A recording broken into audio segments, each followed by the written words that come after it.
Salmo de número 113. Você está vendo? Aí eu coloquei um tema para minha pregação, né? Salmo de número 113.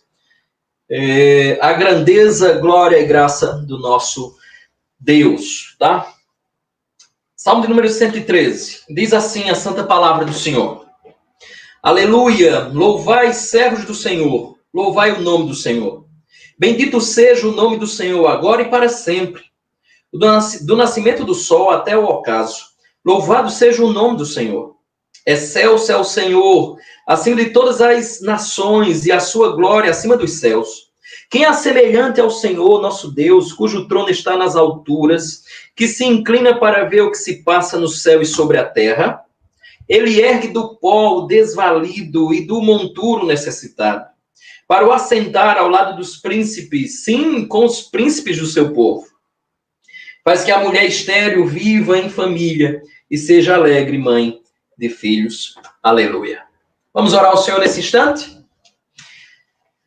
Oremos ao Senhor. Senhor, nosso Deus e nosso Pai, fala conosco, Senhor, pela Tua gloriosa palavra. Que ela possa penetrar no mais profundo do nosso coração, ficar inculcada na nossa mente, especialmente em virtude de todos esses momentos que temos enfrentado na nossa nação, e não apenas aqui, mas em todo o mundo. Ajuda-nos a mantermos o coração firme em Ti, Senhor. Mente cativa aos teus mandamentos, a fim de que nosso coração possa encontrar refrigério, descanso, alento em dias tão turbulentos. Nos ajuda nisso, nós te oramos no nome de Jesus. Amém. Meus irmãos, como você vê no Data Show, no slide aí, nós temos um tema, a grandeza, glória e graça do nosso Deus. E eu sei que os pensamentos estão girando em torno de coronavírus, né? Não é para menos. É exatamente o que tem passado na televisão, o que faz parte de todo o noticiário jornalístico, o que faz parte das nossas conversas dentro de casa, o que faz parte de tudo das nossas conversas por telefones, mensagens de WhatsApp, na internet, enfim, nós só estamos centrados, né? Nossos pensamentos estão girando sempre em torno do coronavírus.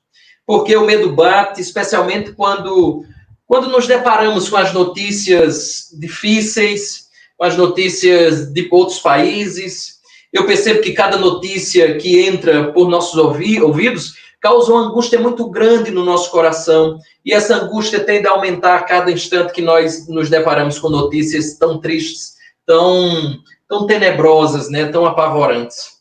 E hoje queria que, diante desse quadro que nós nos encontramos de medo, terror, pânico, confusão, dúvidas e incertezas, eu quero pensar com você, e tenho plena certeza que você, tanto quanto eu, ou as pessoas que estão, né, nos mais variados locais desse nosso país e desse mundo, estão com o coração estável, né, com tudo isso. São dias por demais esquisitos os que nós estamos vivendo hoje em dia. Uma hora nós estamos pensando, por exemplo, no sistema de saúde, das suas debilidades, das suas limitações. Por outro lado, nós nos pegamos pensando em economia.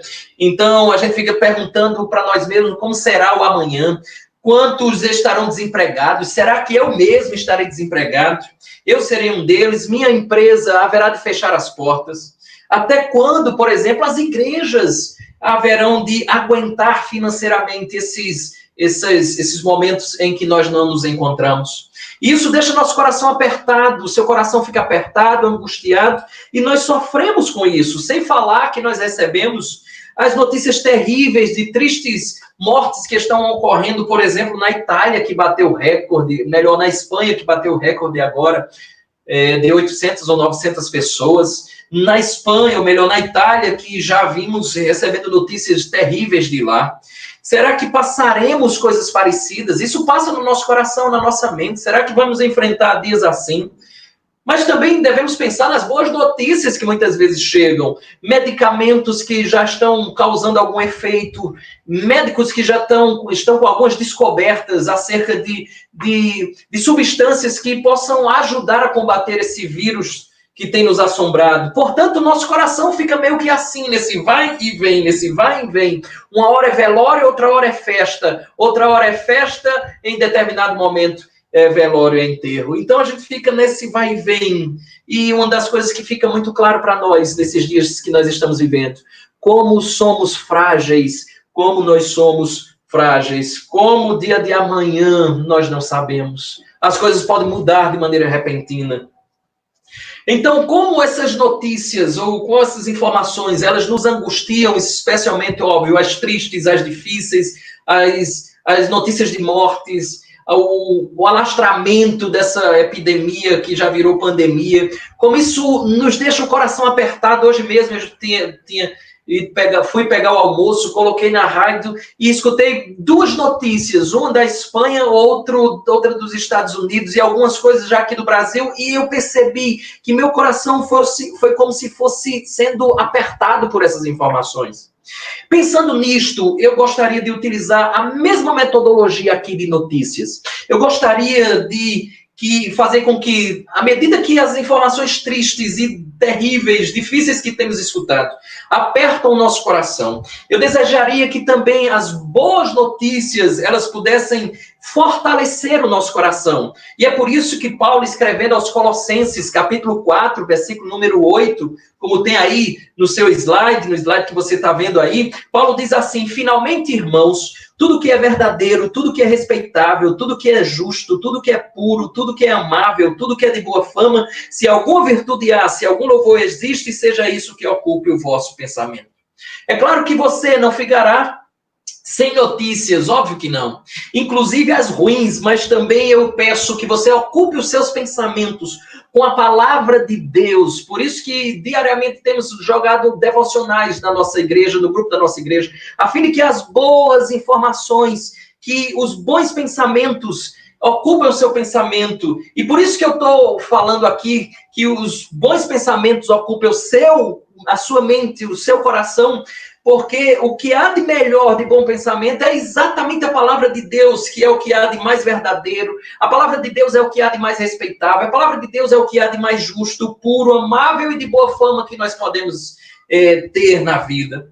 Semana passada nós estivemos pensando sobre os caminhos da providência em tempos de crise, capítulo número 27, versículo 27 a 44, lá de Atos. Hoje eu desejo refletir acerca de Deus e dizer uma coisa para você.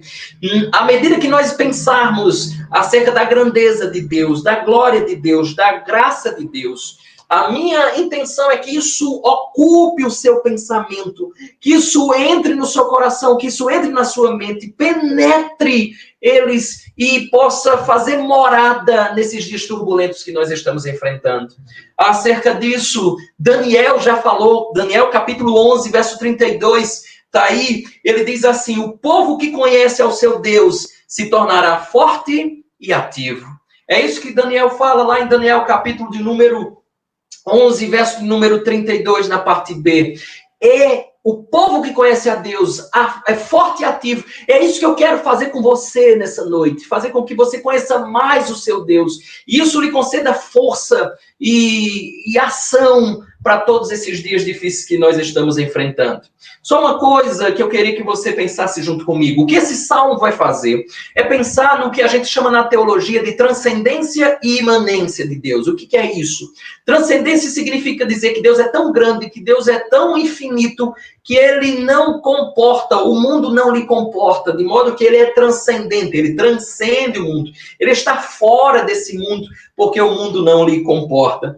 Quando nós pensamos em imanência, nós queremos dizer que Deus intervém, ainda que ele seja esse ser grandioso, ele intervém nesse mundo a hora que quer, da maneira que deseja, e ele tem poder para fazer isso, porque ele é Deus. Ao contrário do conceito chamado de deísmo, o deísmo entende que Deus criou, ou algum ser criou, todas as coisas deu corda, e que pelas leis naturais esse mundo é governado pelas leis, por essas leis. Então, Deus, o conceito bíblico, teológico não é esse. O conceito bíblico é que Deus é transcendente, porque esse universo não consegue comportar Deus. Ao mesmo tempo, ele é imanente, ele intervém na hora que ele deseja. Isto posto, eu gostaria que você, junto comigo, pensasse uma coisa.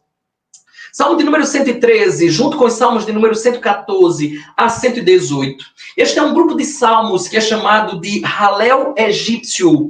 E Halel significa louvor, louvor egípcio, o qual os judeus costumavam cantar em ocasiões das principais festas religiosas que eles rumavam lá para Jerusalém. Então, eles louvavam esses cânticos na festa, por exemplo, da Páscoa. Eles louvavam esses cânticos na festa das semanas, a chamada festa de Pentecostes, que é aquela celebração pela colheita. Mas também eles cantavam na festa dos tabernáculos, que era aquela famosa festa das cabanas, onde você recordava, onde os judeus recordavam aquele período de permanência no deserto, até chegar à terra prometida, onde eles ficaram em tendas, e isso é um lembrete.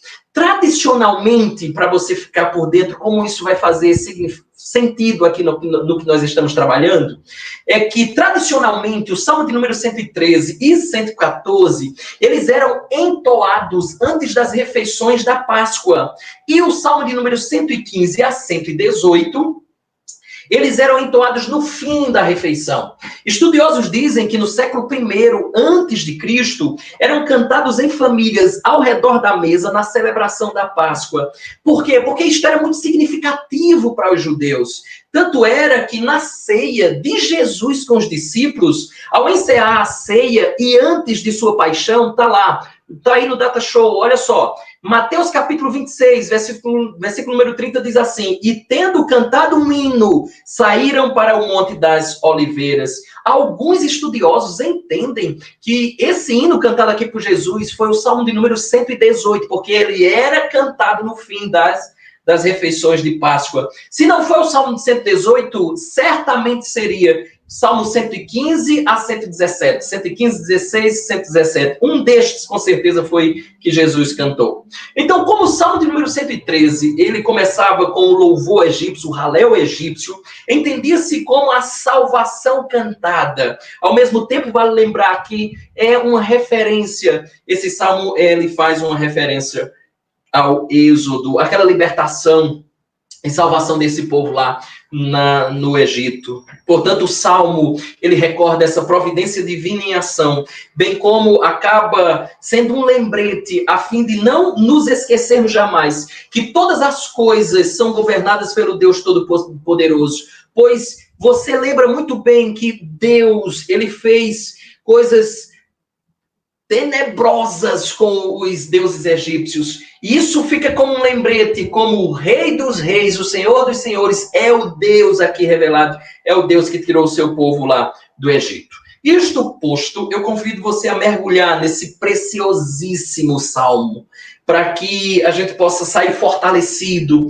nessa noite através dele. Eu tenho uma verdade, o nosso tema está aí, nosso tema é a grandeza, glória e graça do nosso Deus. E o primeiro ponto que eu queria destacar, no verso número 1, ele perpassa o versículo número 1 a 5, esse é o meu primeiro ponto, é que não há nada grande demais comparado a ele. Não há nada grande demais comparado a ele. Para isso, vejamos, versículo número 1, acompanhe comigo. Aleluia, louvai servos do Senhor, louvai o nome do Senhor. Aleluia significa louve ao Senhor. Seu uso era comumente utilizado para chamar as pessoas à adoração a Deus no início das canções, bem como era utilizado no fim como um brado de exultação espiritual no fim dos cânticos. Alguns dizem que, inclusive, quando ele aparece no final, na verdade ele já é o início para o outro salmo. Como acontece aqui, Salmo de número 113, ele termina com aleluia, e aí eles dizem que já inicia o Salmo de número 114. É como se fosse uma introdução quando ele vem no final de um salmo. Alguns simplesmente discordam, todavia todos concordam que aleluia é louve ao Senhor. Bem como quando vem no início há esse chamamento à adoração, a louvor a Deus. Porque esse é o propósito mesmo da palavra aleluia aqui. Chamar as pessoas para louvar ao Senhor, para adorar ao Senhor. E quem tem o maior dever de louvar ao Senhor, você sabe quem é que tem esse dever? Presta atenção, versículo número 1, na parte A, ele diz assim, olha o que diz. aleluia, louvai servos do Senhor. Por quem Deus é louvado? Resposta, pelo seu próprio povo. Povo este que o Senhor resgatou com grande poder e mão poderosa lá no Egito. Antes eles eram escravos, eles eram servos do Egito, escravos lá do Egito. Agora eles são servos de Deus. Eles têm mais motivos para louvar a Deus, porque aqueles que servem a Deus conhecem Ele muito melhor. De modo que alguém já disse que ele convoca os servos a louvá-lo, uma vez que os ímpios são surdos a essa exortação e mudos na obediência dessa tarefa que ele convoca. Ele ainda diz uma segunda coisa que eu julgo ser espetacular aqui. É como que, com isso, ele começasse a apresentar os motivos pelos quais eu e você devemos louvar esse Deus, adorar esse Deus. E este salmo, particularmente, ele apresenta vários. Porém, antes disso, antes de apresentar os motivos que nos levam a adorar, louvar esse Senhor, ele nos faz uma admoestação enfática aqui. Observe o final do versículo número 1. Olha o que ele diz, final do versículo número 1. Presta atenção. Ele diz, aleluia, louvai aos servos do Senhor. Ele diz, louvai o nome do Senhor. Presta atenção numa coisa muito simples aqui e que às vezes passa desapercebido. Nós temos aqui, a primeira coisa que eu gostaria de destacar, a admoestação, é que nós temos um tríplice, ou uma tríplice repetição aqui. Veja, lembre-se que aleluia era louvai ao Senhor. Não era isso? Lembra que eu acabei de falar? Versículo número 1. Então, a primeira vez que a palavra louve a Deus aparece com a palavra aleluia. Segunda vez, está aí, versículo número 1, aí na parte final, depois da palavra aleluia, louvai, servos do Senhor. Segunda vez que a palavra louvai aparece. Terceira vez aí no final, louvai o nome do Senhor. Portanto, a palavra louvai é repetida aqui 3 vezes. E, óbvio, na Escritura, a repetição não aparece à toa, não é sem significado. Tem um significado, tem um propósito. E o propósito é de nos despertar, porque nós somos lentos demais em adorar o Senhor. Nós somos lentos demais em louvar ao Senhor. Veja, deste modo, a necessidade desses estímulos para que nós venhamos a louvar o Senhor. Essa repetição assim, ela aponta para um que eu vou chamar aqui de assiduidade, perseverança em expressar os louvores a Deus por quem Deus é. Então, você sabe que essa repetição, esse chamado, esse estímulo é muito importante, porque é uma luta, muitas vezes, para você ir para a igreja, talvez. Há uma luta para que você saia da cama, ou deixe de assistir aquilo que você desejava, ou deixe de fazer aquilo que você tanto gosta. Como nós falhamos nessa tarefa. Por isso, entendendo essa verdade, ele repete de maneira enfática para dizer, vocês precisam adorar o Senhor. Eu penso que essa tríplice repetição aqui mostra uma coisa. Melhor, várias coisas. Primeiro, mostra a importância de louvarmos a Deus. Mostra-nos o nosso dever de louvar a Deus. Mostra, inclusive, a nossa relutância de louvar a Deus. Por isso que muitas vezes o seu pastor está lá. Meus irmãos, cadê vocês na reunião de oração? Cadê vocês no culto ao Senhor? Cadê vocês na escola bíblica dominical? Veja, a relutância muitas vezes se dá nessa repetição que muita liderança fala para a sua comunidade, para os seus membros, para a sua igreja. Eu penso que também essa tríplice repetição aqui quer nos mostrar a frequência, perseverança com que nós devemos louvar ao Senhor. Mas, ao mesmo tempo, em último lugar, eu entendo que isso tem relação com o ardor, entusiasmo, paixão no louvor a Deus, que precisa estar aqui no nosso coração quando nós assim estamos louvando ao Senhor. Segunda coisa que eu julgo ser, para mim aqui, espetacular no que o autor aqui, o salmista aqui nos traz, é exatamente o que ele fala, finalzinho do versículo número 1, ele diz assim,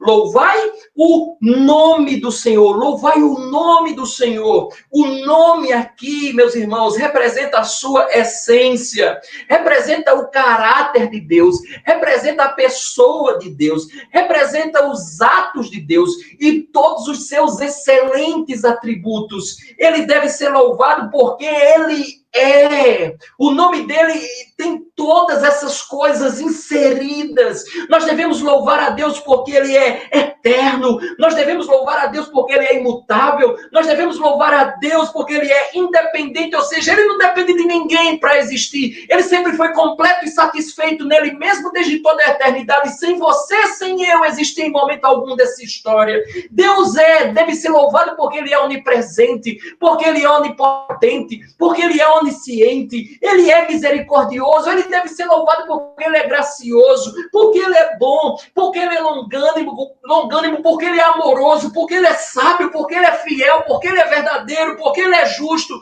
porque a sua ira é justa, porque ele é santo, enfim, porque ele é perfeito, e é por isso que ele deve ser louvado. Este louvor a Deus se baseia nada mais, nada menos na excelência divina, na beleza dele. E é isso, irmãos, que eu queria que você entendesse. Este louvor a Deus que se baseia na excelência divina e em vívidas percepções que penetram o nosso coração e geram e vão gerando os sentimentos mais doces, encantadores, fascinantes, belos e cativantes acerca da pessoa de Deus, porque à medida que nós vamos falando, nós ficamos encantados com a pessoa de Deus.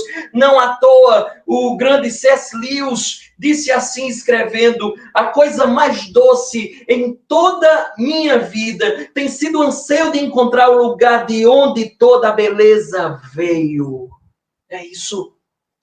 O Deus Todo-Poderoso, ele nos deu faculdades mais elevadas e nobres do que qualquer outra criatura. E o objetivo de Deus era esse. O objetivo de Deus era que nós nos expressássemos no seu louvor, amássemos ele por tamanha grandeza, por tamanha beleza, por tamanha majestade. É um ser desta envergadura, é um ser desse tamanho que deve ser. Versículo de número 2, acompanhe comigo, olha o que ele diz. Versículo 2, olha o que ele fala. Bendito seja o nome do Senhor, agora e para sempre. Observe que a palavra bendito significa também louvado. Então ele está dizendo, então, diante do conhecimento do nome de Deus, de conhecer a Deus, de saber quem Deus é, louvado seja o nome de Deus. Oh, irmãos, que nós lutemos para continuamente, ininterruptamente, nós bendizermos o seu nome, porque nós temos uma infinita dívida de gratidão para com esse Deus, para com esse Senhor. Nós temos uma dívida de gratidão eterna pela sua bondade, porque foi ele que nos escolheu antes da fundação do mundo. Pela sua bondade, ele me chamou do nada e assim ele me salvou. Pela sua bondade preservadora, ele me conduzirá salvo através dos vários estágios da minha vida. Como você consegue receber estes atos de amor pela sua vida com insensibilidade e frieza? Isso não pode acontecer conosco. Que terrível ingratidão, meus irmãos, é não sermos mais sensibilizados pelos atos de amor do nosso Deus, pelos atos de misericórdia do nosso Deus, pela graça do nosso Deus para conosco. É quando, ao escutarmos essas coisas, não sermos mais movidos ao louvor. É quando nós escutamos essas coisas, nós não estamos sendo mais movidos a cultuá-lo. Quando nós escutamos essas coisas, nós não estamos sendo impulsionados a buscá-lo. Como é que podemos fazer esse tipo de coisa com um ser tão amável para conosco? Ao escutarmos essas coisas, que possamos ser instigados, impulsionados a adorá-lo, bendizer e exaltar o seu santo nome. Mais uma vez ele diz, verso de número 2, bendito seja o nome do Senhor. Então ele está dizendo que nós deveríamos amá-lo pela sua bondade. Você e eu devemos amá-lo pela sua graça, pela sua misericórdia. Nós deveríamos respeitá-lo pela sua grandeza.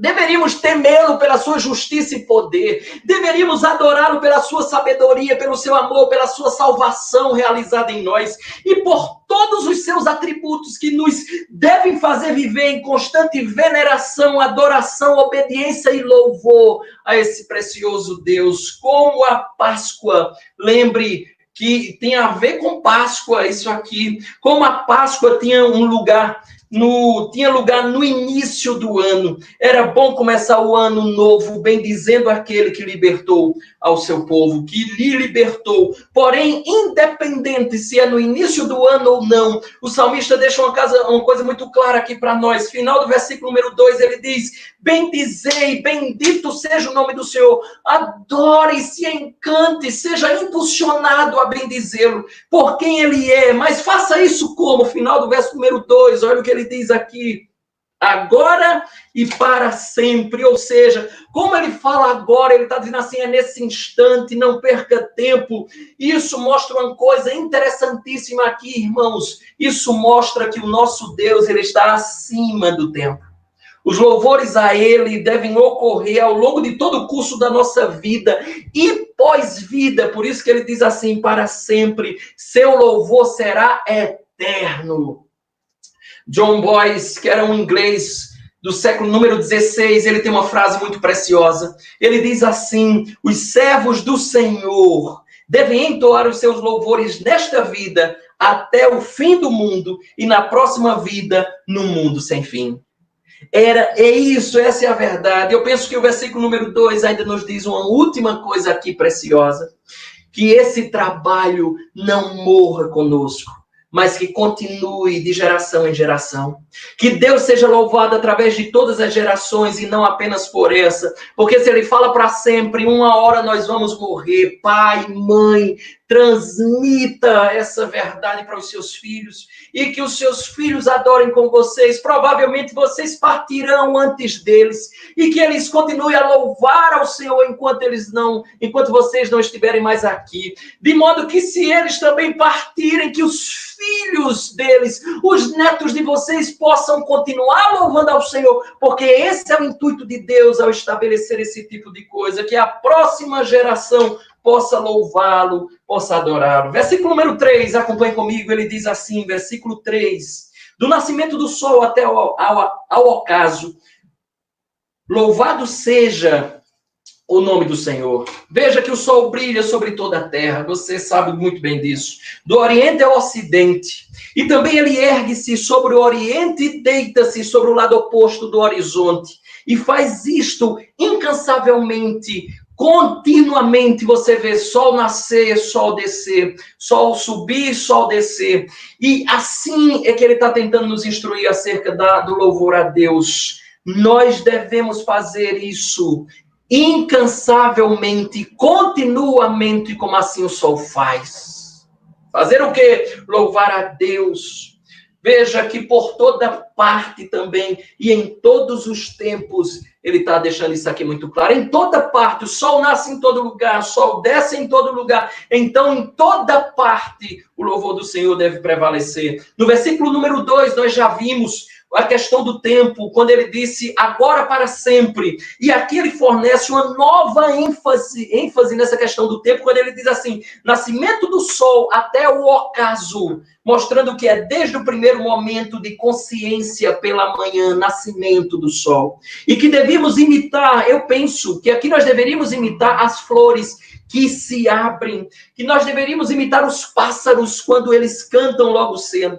Mas ele diz mais, não apenas no primeiro momento do dia, na manhã, mas também no último, por isso que ele diz até ao acaso ou ocaso. Ou seja, do momento em que você acorda ao momento em que você dorme, viva uma vida de louvor a Deus. Além disso, ele evidencia o espaço aqui, que eu julgo ser interessante. Ele diz em todos os lugares, do Oriente ao Ocidente, né? Onde o sol vem, nasce onde o sol morre. Ou seja, em todo lugar do mundo habitado, o louvor deve ser universal no mundo inteiro, já que todos desfrutam desses benefícios, do benefício do sol que nasce para todas as pessoas.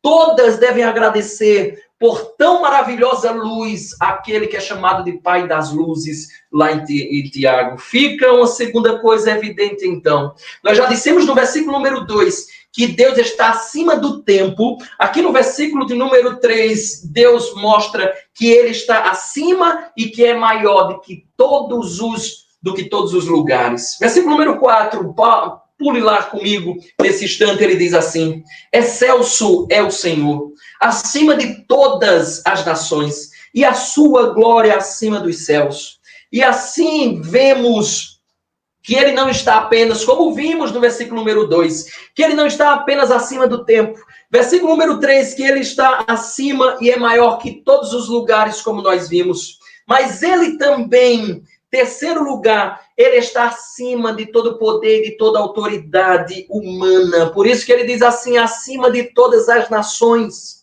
Acima de todas as nações, veja, o Senhor é soberano sobre todas as nações, sobre os seus reis, sobre o seu reinado. Deus é infinito, ele é supremo. Então é mais ou menos assim que que o salmista está tentando fazer com que nós entendamos. Junte todas as nações, todas, absolutamente todas que você conheça, ele está acima de todas elas. Junte todas as autoridades humanas que você conhece, junte todas elas, reis, magistrados, todas as autoridades que você conheça, junte todas elas. Deus está acima de todas elas. É isso que ele está dizendo, como ele fala sobre os céus, aqui no versículo número 4. Provavelmente tem uma comparação aqui interessante. Ele está mais ou menos dizendo assim como os céus estão muito acima da terra, Deus está acima de todas as nações. Como o grande arco do firmamento, como você tanto conhece quanto eu, a presença do Senhor cobre todas as nações, todas as terras onde os moradores e habitantes dessa terra, os cidadãos dessa terra habitam. Assim então, como o sol governa o dia, Deus governa todos os povos, versículo número 4. Assim como o sol traz luz e vida para todos os homens dessa terra, também todos os homens só existem por sua benevolência, por sua bondade. Assim, ele deixa muito claro que tudo só pode acontecer e que todas as coisas convergem para aquele que, na verdade, faz e domina todo esse vasto universo. Só que preste atenção numa coisa: o trono do Senhor é exaltado acima das nações e até mesmo acima dos céus, porque nós pensamos na Terra, planeta. Então, quando a gente fala em céus, a gente fica focado em que Deus está lá só no céu, mas o que o salmista vai dizer é que Deus é tão grande, que Deus é tão infinito, que não é apenas maior do que todas as nações, maior do que toda essa terra. Mas ele vai dizer que o trono do Senhor, ele é exaltado, não apenas acima das nações da terra, mas é também acima dos céus. E assim vemos que ele não está apenas, como nós vimos, acima do tempo, versículo número 2. Que ele não está apenas acima e que é maior do que todos os lugares, versículo número 3. Mas que ele também, como vimos aqui no versículo número 4, que ele está acima de todo o poder e autoridade humana. Só que temos uma quarta coisa, quando ele diz aqui na parte B do versículo número 4, que ele diz assim, a sua glória acima dos céus. Ou seja, a quarta coisa é que fica evidente que ele é maior do que aquilo que os seus olhos podem alcançar.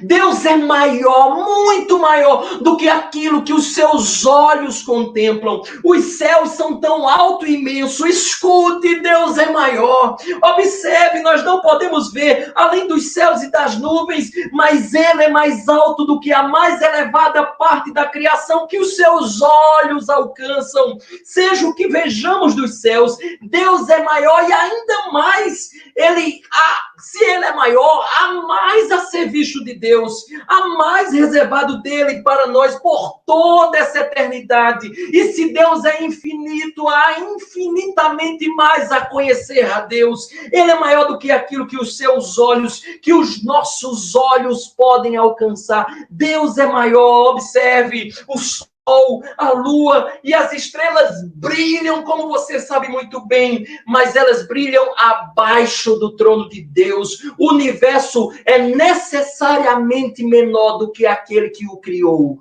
ou do que aquele que a criou. Veja, por fim, nesse versículo, esse versículo já nos faz isso. Ele tem algo sensacional aqui, observe junto comigo. Nós temos aqui também, não sei se você notou, versículo número 4, nós temos uma tríplice repetição. Lembra que a gente falou isso que teve lá no verso número 1? Uma tríplice repetição lá. E aqui eu penso que no verso 4 há um paralelo com o versículo número 1, que também ele faz uma tríplice repetição. Observe aqui, lembra que lá a palavra é louvai. Ela é repetida 3 vezes. Aleluia, que é louvai. Aí depois vem louvai, louvai. Só que aí, versículo número 4, também temos uma tríplice repetição. Qual é? Ele diz assim, acima. A palavra excelso significa acima. Então a palavra repetida é acima. Observe verso 4. Excelso ou acima é o Senhor, primeira vez. Segunda vez, acima de todas as nações e a sua glória. Terceira vez que a palavra é repetida, acima dos céus. Ou seja, ele está dizendo assim, este ser que eu estou descrevendo para vocês, apresentando para vocês, que nós estamos cantando, lembrando do Egito, ou lembrando da grande libertação, da Páscoa, lá que nós fomos libertos, salvos daquela realidade. Esse ser que eu estou apresentando para você, ele está acima, ele está acima, ele está acima de tudo e de todos, de todas as pessoas que você possa imaginar, acima de todas as coisas que os seus olhos contemplam, acima de tudo e de todos, e por isso ele deve ser, agora é o paralelo, verso 1, por isso ele deve ser louvado, por isso ele deve ser louvado, e por isso ele deve ser louvado. Por quê? Porque ele é digno de ser louvado. Louvado seja o seu santo e precioso nome. Só que aí chegamos no versículo número 5 e 6. E o salmista aqui, ele usa uma pergunta retórica com 2 intuitos aqui. O primeiro deles é mostrar que por ser exaltado, Deus é incomparável. Ele se exalta acima de tudo e todos, e ele é assim incomparável. A segunda coisa que eu penso que o salmista está querendo aqui dizer é que ele deseja realçar um ponto importante aqui, que mesmo Deus sendo tão grande, ele se importa com aquilo que é pequeno. Vamos lá, ele vai ressaltar isso, versos 5 e 6. Observe primeiramente o versículo 5 junto comigo. Olha o que ele diz. Quem há semelhante ao Senhor nosso Deus, cujo trono está nas alturas. Lembre-se que esse cântico remete à Páscoa, eu já falei isso. Lembre-se que ele remete ao Egito, que ele remete ao êxodo lá do Egito. No Egito existiam vários deuses, talvez... Se você não for familiarizado com a passagem ou com o Êxodo, mas com a história egípcia, mas o fato é que os egípcios, eles tinham muitos deuses. E esses deuses cuidavam das mais variadas áreas, como era comum lá na Grécia também. Você lembra que a história conta que Deus levantou Moisés para tirar o povo lá do Egito? E Moisés foi lá, se apresentou diante de Faraó, e Faraó fincou o pé, dizendo que o povo não saía. E foi esta a grande oportunidade de comprovar que nenhuma divindade lá do Egito era semelhante ao Deus de Israel. Nenhum, absolutamente nenhum. E o que aconteceu? Lembre das pragas. Lembre das pragas. Na primeira praga, a praga do rio Nilo. O Nilo, ele era tão sagrado, e você já deve estar vendo aí nos slides. O Nilo era tão sagrado que existiam divindades que estavam relacionadas com o Nilo. Você tem aí o Num, o Api e o Osíris. O Num era o guardião do Nilo, o Api era o espírito do Nilo, e o Osíris, o Nilo era o seu sangue. Só que algo impensável para aqueles egípcios acontece. Algo inimaginável haveria de acontecer. Por quê? Porque Deus disse uma coisa. Observe aí, Êxodo, capítulo de número 7, verso número 18, ele diz assim, os peixes que estão, isso era Deus dizendo, os peixes que estão no rio morrerão, o rio cheirará mal. Imagine o Nilo, que era aquele local sagrado, aquelas águas sagradas, ele cheirará mal, e ainda diz mais Deus, e os egípcios terão nojo de beber água do rio. Aí, o egípcio, ele simplesmente não acreditaria nesse tipo de coisa. Por quê? Porque as suas divindades protegeriam a sua nação, protegeria aquele local santo. Mas diante do que Deus falou, foi exatamente assim que aconteceu. Não houve Nu, não houve Osíris, não houve divindade alguma que impedisse aquilo que Deus quis fazer naquela nação, com aquele povo. Segunda praga foi chamada a praga das rãs. Existia lá no Egito uma deusa chamada Heket ou Anuket. Ela era a deusa do parto e era a deusa do nascimento, também conhecida como deusa da fertilidade. Ela era a deusa rã. O formato, o rosto dela era um rosto de uma rã. Para os egípcios, o sapo era um símbolo de vida e de fertilidade, porque milhões desses sapos, eles nasciam após a inundação lá do anual que acontecia no Nilo, e esse período era um período que trazia muita fertilidade para aquela terra.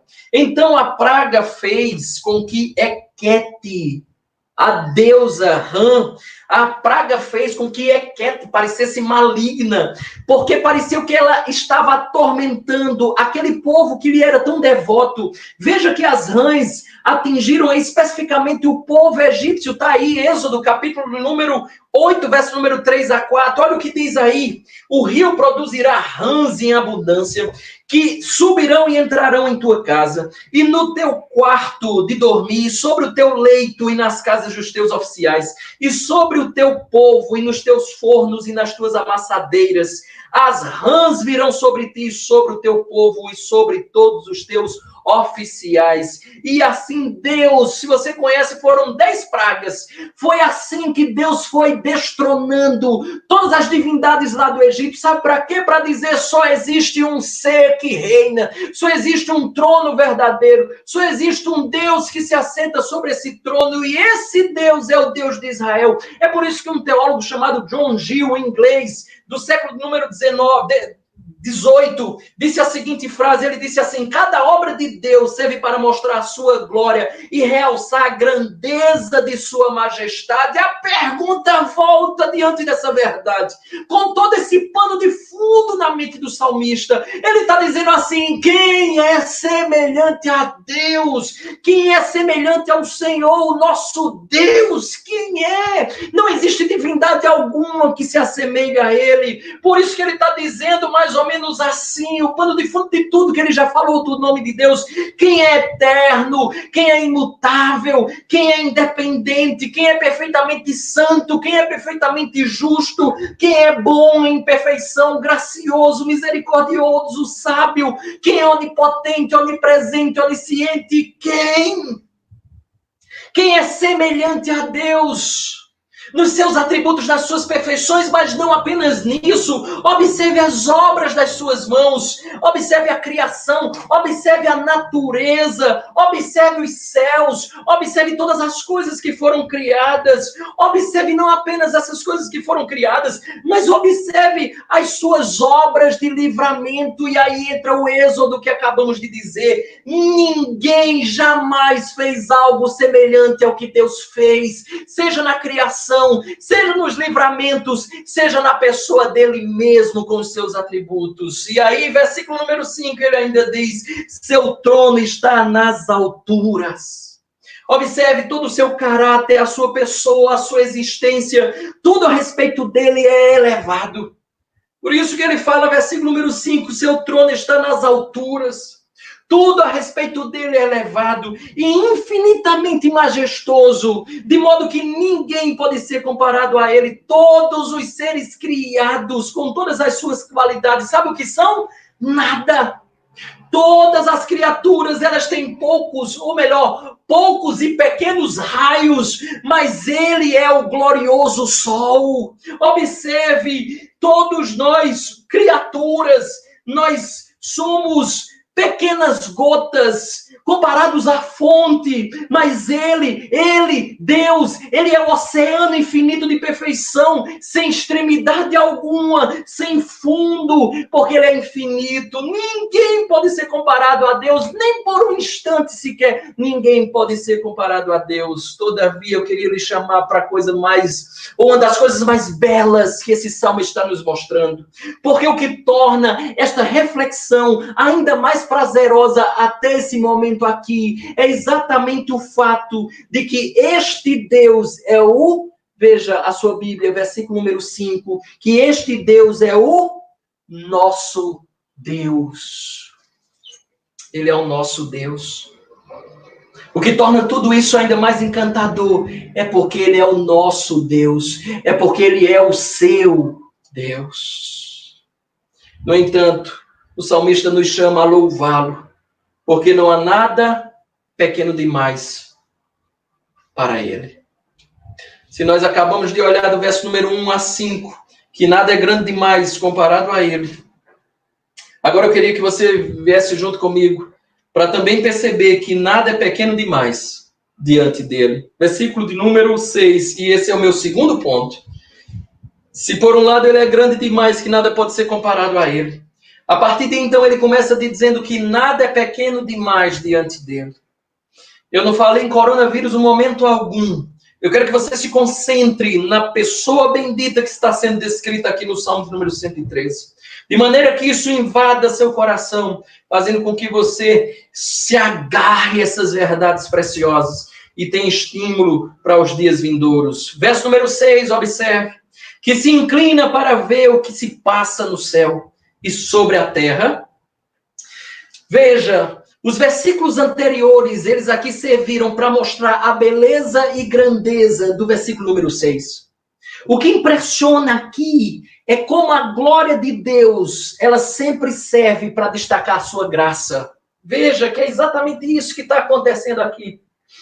A grandeza de Deus e glória de Deus, ela vai servir aqui, verso número 6, para expressar, evidenciar, destacar a sua graça. Veja, o tríplice louvor lá do versículo número 1 acontece porque o salmista está encantado, porque o salmista está maravilhado, porque o salmista está extasiado em perceber que este ser tão grandioso e transcendente, lembra que está fora desse vasto universo, este ser está encantado e impulsionado a louvar esse Deus, porque esse ser grandioso, ele fica, de alguma maneira, extasiado, porque esse ser, ele está dando atenção a simples mortais como eu e você, a simples mortais como ele, que nem sempre reverenciam o seu nome, nem sempre louvam o seu nome, que nem sempre respeitam a sua pessoa bendita. Note uma coisa aqui.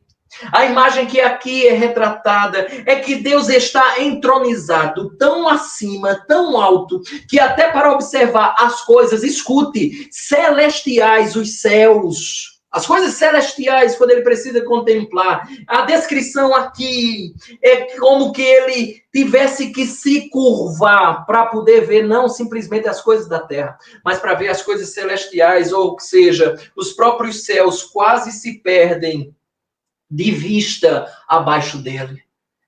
Dá para você pegar a ideia de acima aqui?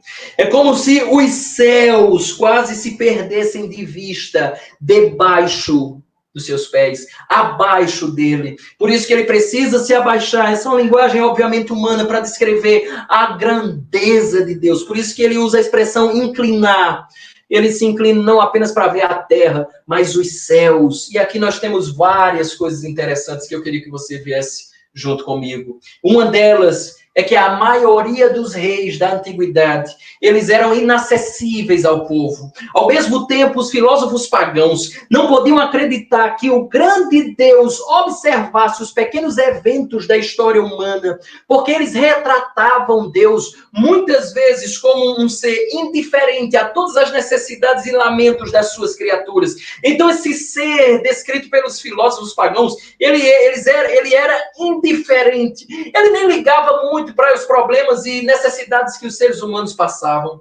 Porém, o ser descrito aqui é muito diferente do que esses filósofos pagãos pensavam. Esse ser aqui, ele se inclina, e mais, este ser aqui descrito no Salmo de número 113, é descrito em outras passagens bíblicas. Sabe como? Ele é descrito como o nosso pastor, que supre as nossas necessidades, cuidando de nós. Esse ser aqui no Salmo de número 113, ele é descrito em outras passagens da Bíblia como nosso refúgio e fortaleza, defesa, isto é, aquele em quem temos proteção. Esse ser aqui descrito no Salmo número 113, ele é descrito em outras passagens bíblicas como o nosso guardião, aquele que conta os fios de cabelos da nossa cabeça. Esse ser aqui do Salmo 113 é descrito em outras passagens bíblicas como o nosso amigo atencioso que se solidariza em todas as nossas aflições e considera todas as nossas necessidades. É por isso que Jó, capítulo 36, verso 5, diz assim: eis que Deus é muito grande. Aí Jó diz, é Jó falando, Jó, esse ser que enfrentou muitos problemas, dificuldades, situações tenebrosas. Jó está dizendo, esse Deus é muito grande, contudo a ninguém despreza. Deus não despreza. Embora ele esteja infinitamente acima deles, ele se curva, ele se digna de olhar para baixo. Então é claro que um ser desse é digno de ser louvado. Primeira lição que eu queria que você aprendesse junto comigo, aqui no verso número 6. A primeira lição é dizer assim, vai ser posta aí, exato aí. Ele sabe o que passamos e ele também nos assiste nas nossas necessidades. Deus sabe o que você passa. Deus sabe o drama que nós estamos enfrentando aqui nessa terra. Deus sabe os problemas que temos enfrentado. Deus sabe as nossas necessidades e também nos assiste nas mesmas. Avançando, nós temos uma outra coisa muito interessante ainda aqui no versículo número 6. Presta atenção, porque isso aqui é uma das coisas belíssimas que esse salmo tem a nos informar. Eu penso que há duas proposições aqui no texto que a razão humana jamais poderia reunir. Quais são as duas? Primeira delas, versículo número 5, parte final. Cujo trono está nas alturas, ou seja, que ele habita nas alturas. A segunda proposição aqui desse salmo é quando ele diz assim, versículo número 6, que se inclina para ver o que se passa no céu e sobre a terra, ou seja, que se curva para ver o que está nos céus, assim como está na terra. A razão pela qual eu estou dizendo que a mente humana jamais poderia reunir, ou tem capacidade para reunir estas duas coisas, é que elas não poderiam, na natureza das coisas, ser reunidas, exceto por uma terceira revelação que una essas duas proposições. Versículo número 5, aquele que está nas alturas com aquele que se inclina. É necessário uma terceira revelação, que deve vir do próprio Deus e mostrar a perfeita harmonia dessas duas coisas. Agora presta atenção na beleza dessa verdade aqui sendo exposta. A palavra hebraica aqui, para a expressão inclina, o Deus que se inclina, o inclina aqui, é uma palavra hebraica chamada shafel, que eu vou colocar isso aí, inclina, que significa ser ou tornar-se humilde, ser humilhado, ser rebaixado, colocado em um lugar inferior. Observe a terceira revelação para que estas duas grandes verdades, relembro, quais são as duas verdades? Primeiro, o Deus das alturas. Segundo, que se inclina. As duas verdades são estas. E a terceira revelação que faz com que essas duas verdades se unam de maneira perfeita é exatamente uma outra passagem que diz assim: porque Deus amou o mundo de tal maneira, João capítulo 3, verso 16, que deu seu Filho unigênito para que todo aquele que nele crê não pereça, mas tenha a vida eterna. O inclinar de Deus foi isso aí, Filipenses capítulo número 2, versículo número 5 a 8, que diz assim: tende em vós o mesmo sentimento que houve também em Cristo Jesus, pois ele, subsistindo na forma de Deus, não julgou como usurpação ser igual a Deus, ou seja, ele se inclinou, ele foi humilde, versículo número 7, antes a si mesmo se esvaziou, assumindo a forma de servo, tornando-se em semelhança de homens e reconhecido em figura humana, a si mesmo se humilhou. Lembra que esse é o significado da palavra inclina lá? E humilhou-se, ele se humilhou, ele foi rebaixado ou colocado em uma situação inferior, em uma circunstância inferior. Por isso que ele está dizendo vendo aqui Paulo, ele diz assim mesmo, se humilhou, ele se inclinou, tornando-se obediente até a morte, morte de cruz. Ou seja, este foi o grande impulso de Deus para baixo, foi exatamente a encarnação do seu Filho Jesus Cristo, foi o alto, o inacessível, o autoexistente, que de nada depende, foi também aquele que se humilhou, se fez carne, desceu de seus altíssimos céus e veio ao encontro dos homens para abençoá-los. Não admira, pois, que estes que sabem dessa verdade, que estes que foram persuadidos dessa verdade, não admira, pois, que estes o louvem e o louvem continuamente. Tem um teólogo que já faleceu em 2018, chamado Billy Graham, pastor muito conhecido, um evangelista. Pastor Billy Graham disse assim: o maior acontecimento da história não foi o homem subir e pisar na lua, foi Deus descer e pisar na terra. Esse foi o grande evento da história. Não foi o homem subir à lua, foi Deus descer à terra.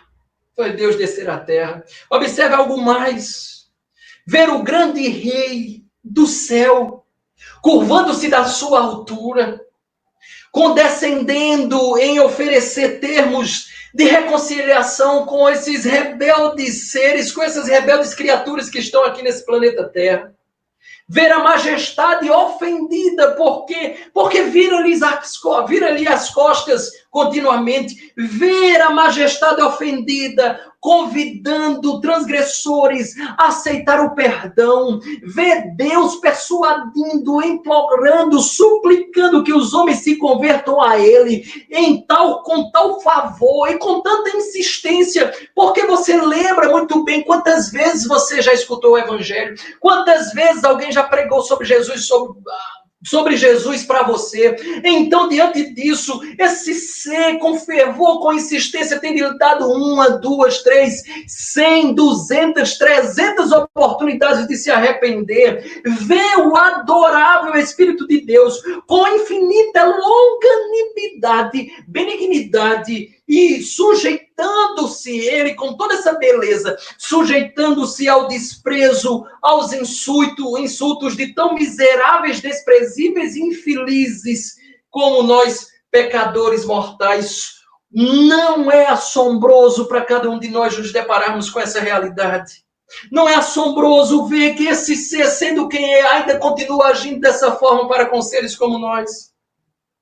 O salmista em seguida ilustra a verdade que ele acabou de dizer. Veja verso número 7, olha o que ele diz. Ele ergue do pó o desvalido e do monturo necessitado. O versículo 7 e 8 são tomados quase palavra por palavra de uma passagem lá de 1 Samuel, capítulo de número 2, versículo número 8, que diz assim: levanta o pobre do pó e desde o monturo exalta o necessitado. Este é um exemplo de como ele se curva. Um exemplo de como ele se curva é graciosamente agindo em amor para com algumas pessoas. O desvalido é o pobre, o desvalido é o fraco. E monturo, aqui eu tenho algumas imagens para você ver aí o que é o monturo. O monturo refere-se àquela antiga cremação dos lixos das cidades, onde os homens expulsos da sociedade ficavam. Então você está vendo, no monturo você tem pobres que estão juntos lá com comida estragada e estão buscando alimento estragado para se alimentar. O hebraico original aqui diz literalmente montão de lixo, seria o significado de monturo. Lá você vê crianças pobres estando ali, você vê aqueles lugares tornando-se o paraíso dos urubus, os ratos infestando, as enfermidades tomando conta. Lá eles estavam abandonados. Era esse o estado em que o salmista começa a descrever. E deixa eu dizer uma coisa para você. É assim o estado que Deus está descrevendo destas pessoas. Esse é o estado que Deus está descrevendo. Deixa eu assustar mais você, ou assustar de maneira verdadeira. Esse é o nosso estado natural em virtude dos nossos pecados. Esse é o estado natural dos nossos pensamentos ímpios. Esse é o estado natural das nossas ações profanas diante de Deus. Escute, do local em que eu era como um lixo e sem valor, do local onde eu estava nesse estado de podridão, esse ser, ele invadiu o lixão, ele adentrou pelas portas fedorentas daquele lugar, ele espantou os animais, os urubus mais terríveis que queriam dividir aquele espaço comigo, e ele veio me encontrar. Ele me chamou pelo nome. Sim, ele veio me salvar e me encontrou nesse lugar horrendo. Sim, ele veio me lavar, ele veio me alimentar e ele me prometeu que haveria de me levar para a casa do seu pai. Foi lá que ele me encontrou. Foi lá que ele encontrou você.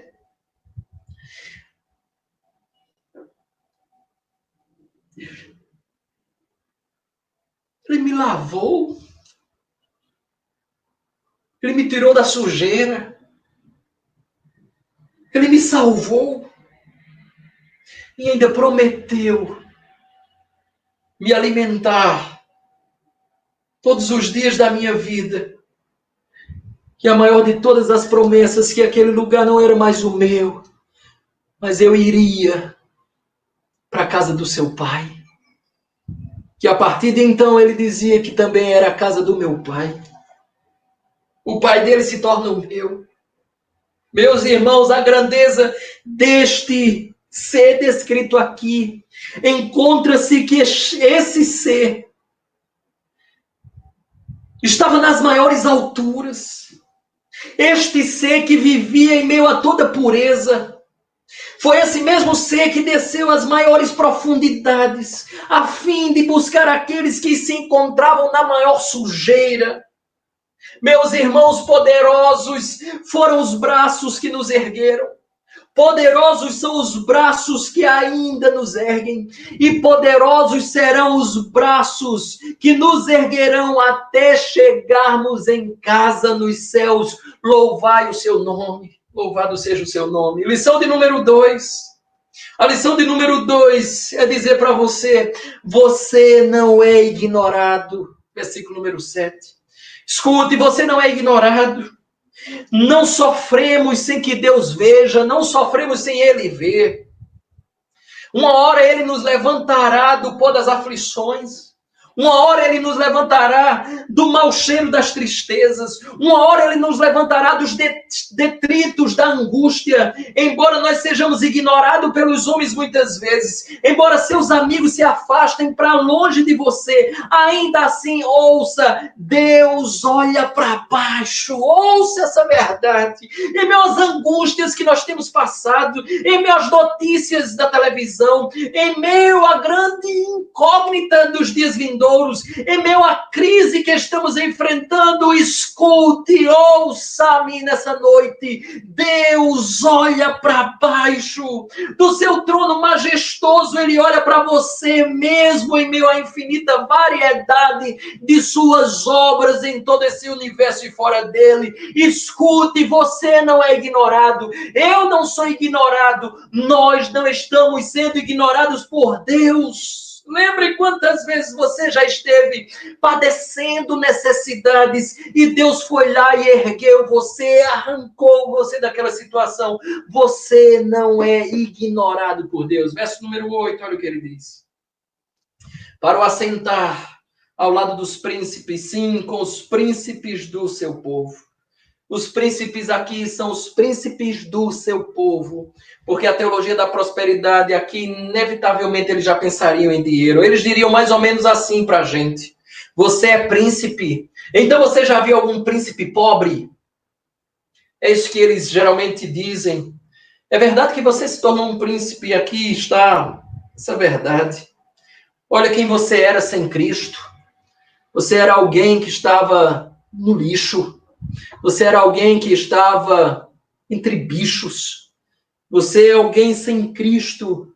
Estava em ambiente estragado, apodrecido. Agora veja quem você é em Cristo.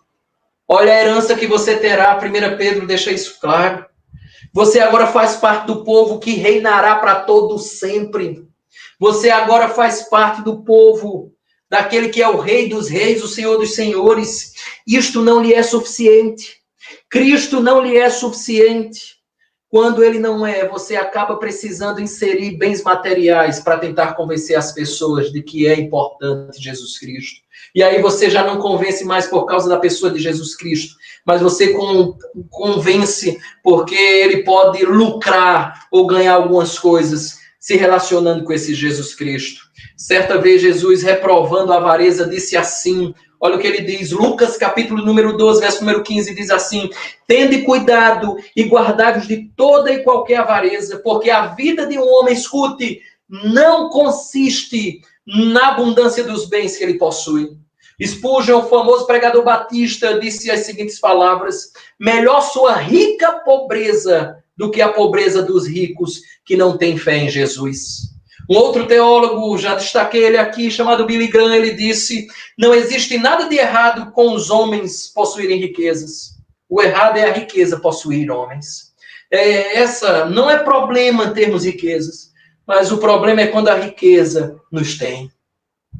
Somente Jesus Cristo é que pode erguer os pecadores do monturo e colocá-los no trono para reinar com ele por toda a eternidade.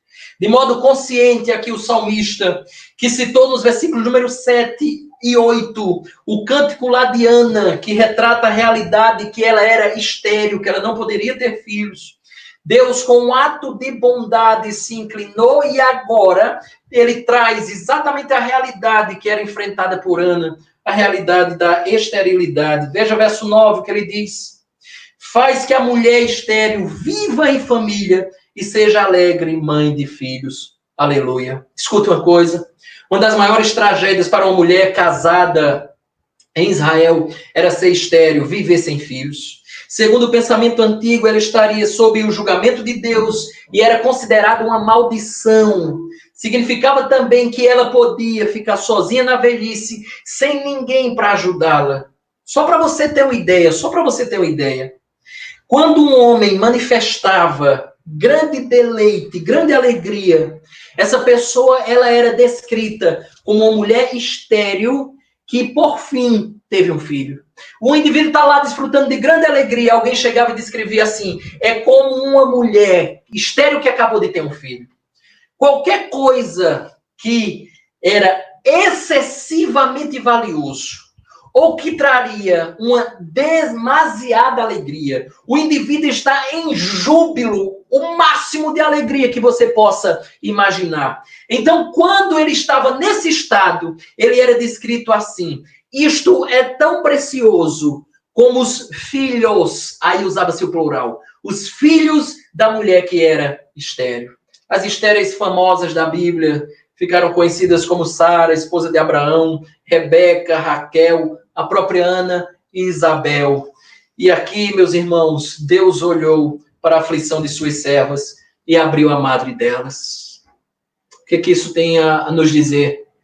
É que aquele que governa o mundo, como nós vimos, aquele que governa as nações, aquele que governa o universo, tudo isto na esfera pública também governa as coisas da esfera privada.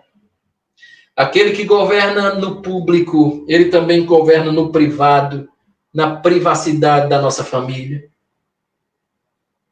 Que sirva de estímulo para você, em meio aos problemas e as adversidades que a gente enfrenta no lar. Lembre-se que o desvalido, o necessitado, a mulher estéril, são exemplos da bondade e graça divina. E, ao mesmo tempo, estão ali, eles estão aqui para mostrar que, embora ele esteja acima dos céus, ele também se encontra ao lado da pessoa abandonada. Meus irmãos, como a glória de Deus serve para destacar a sua graça. Nunca rejeite esse ser, nunca rejeite esse Deus. Concluindo, o Salmo finda com o final do verso número 9. Aleluia. O Salmo é um círculo aqui. E termina exatamente onde ele começou. Louvando o Senhor desde a sua primeira sílaba até a última. Escute que o Salmo da nossa vida tem a mesma característica. Jamais conheça uma pausa sequer, nem tampouco nenhuma conclusão. Louvemos ao Senhor na nossa juventude. Louvemos ao Senhor quando nos curvamos. Quando a idade avançou. Louvemos ao Senhor hoje. Louvemos ao Senhor sempre. Deixa eu concluir. E eu queria dizer as seguintes palavras. A minha conclusão. Durante a Segunda Guerra Mundial, lá nos Estados Unidos, era costume uma família que tivesse um filho que estava servindo as Forças Armadas, colocasse uma estrela na janela frontal da casa. Na janela principal da casa. Aquelas famílias que tinham filhos servindo as Forças Armadas, na guerra colocavam uma estrela lá naquela janela. Porém, uma estrela dourada indicava que o filho tinha morrido apoiando ou lutando naquela guerra por aquele país. Uma estrela, simplesmente, o filho está servindo as Forças Armadas na guerra. Uma estrela dourada significava que aquele filho, aquela família havia perdido aquele filho. Aquele filho morreu na guerra.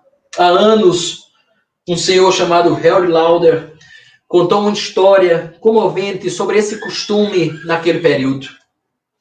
Ele disse que em uma noite, um homem caminhava pela rua, uma das ruas lá de Nova York. E ele estava acompanhado com seu filho de apenas 5 anos. O pequeno foi atraído pelas luzes que brilhavam nas janelas daquelas casas lá da cidade de Nova York. E ele quis saber por que algumas casas tinham uma estrela na janela e outras casas não tinham estrelas na janela. E aquele pai começou a explicar que aquelas famílias tinham dado o seu filho a combater naquela guerra. Eles estavam servindo as Forças Armadas. A criança bateu palmas, quando de repente viu uma outra estrela na janela e exclamou: "Olha, papai! Outra família que deu seu filho ao seu país, lá na guerra." Finalmente, chegaram a um local mais isolado, distante de algumas casas. Depois de percorrerem várias casas com essas estrelas, eles pararam em um determinado lugar, embaixo de uma árvore. E debaixo dessa árvore, aquela criança olhou para o alto, e num espaço entre as folhas, havia um espaço que exatamente ele conseguia enxergar apenas, unicamente, uma grande e bela estrela, vívida, com seu intenso brilho, uma estrela dourada brilhava daquele céu. Aquela criança pequenininha, ele voltou a olhar para o seu pai e disse as seguintes palavras: "Ó, papai, olha aquela estrela lá no céu." E emendou dizendo: "Deus também deve ter dado o seu filho." Queridos irmãos, sim, é verdade. Há uma estrela na janela de Deus. E essa estrela na janela de Deus quer dizer que ele deu o seu filho por causa do amor tamanho que teve por nós. A beleza deste salmo é ver que um ser tão grande, maior do que o universo com todas as suas galáxias, ele se importa com pequenos seres como eu e você. Esse não é o seu drama no momento atual que nós estamos vivendo? Esse não é pelo menos um dos dramas que nós estamos vivendo? Deus se importa com pequenos seres como eu e você. É por isso que cantamos muitas vezes nos nossos cultos, uma canção antiga e que revela essa preciosa verdade.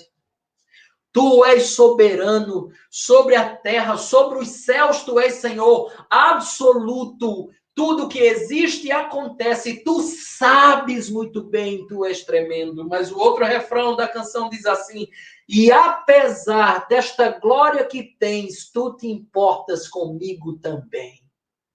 Essa é a verdade. Porque a sua soberania nos traz segurança e o seu amor nos traz paz. Lembre disto, lembre disto. Não tenha medo das maiores coisas desse mundo. Por quê? Porque Deus é maior do que qualquer uma delas. Agora preste atenção. Também não tenha medo das menores coisas desse mundo, dos vírus. Nós já vimos que devemos ser responsáveis. Vimos semana passada que nós devemos ser responsáveis. Temos responsabilidade, nós temos cuidados, devemos ter os cuidados. Mas o que ele está deixando claro aqui é que não temamos as maiores coisas porque Deus é maior. Também não temamos as menores coisas porque nenhuma delas passa desapercebido aos olhos de Deus. Que Deus nós temos. Não acha, não? Vamos orar ao Senhor. Deus da glória, louvado seja o teu nome. Porque tu és um ser absurdamente grande. Tu és um ser extraordinário. É até difícil colocar palavras para tentar dimensionar quem és, Senhor. Porque em meio a essa descrição que vimos aqui, o Senhor é um ser de tamanha grandeza, que as maiores coisas que porventura venhamos a conhecer, elas são menores do que o Senhor. E as menores coisas que venhamos a conhecer e que muitas vezes nos causa temor, por exemplo, o próprio vírus, coronavírus, o Covid-19, elas não passam desapercebidas. Porque nenhuma coisa é pequena demais diante do Senhor. Porque o Senhor contempla. Que Deus nós temos. E diante dessas verdades, que voltemos para a nossa cama nessa noite, repousando em preciosas palavras como essas. Que acordemos amanhã pela manhã, com vigor e coragem, na certeza que estamos nas mãos desse Deus precioso, revelado no Salmo de número 113. Que a nossa confiança esteja em Ti, porque se estiver em Ti, estaremos em ótimas mãos. Assim te oramos, agradecidos no nome de Jesus. Amém.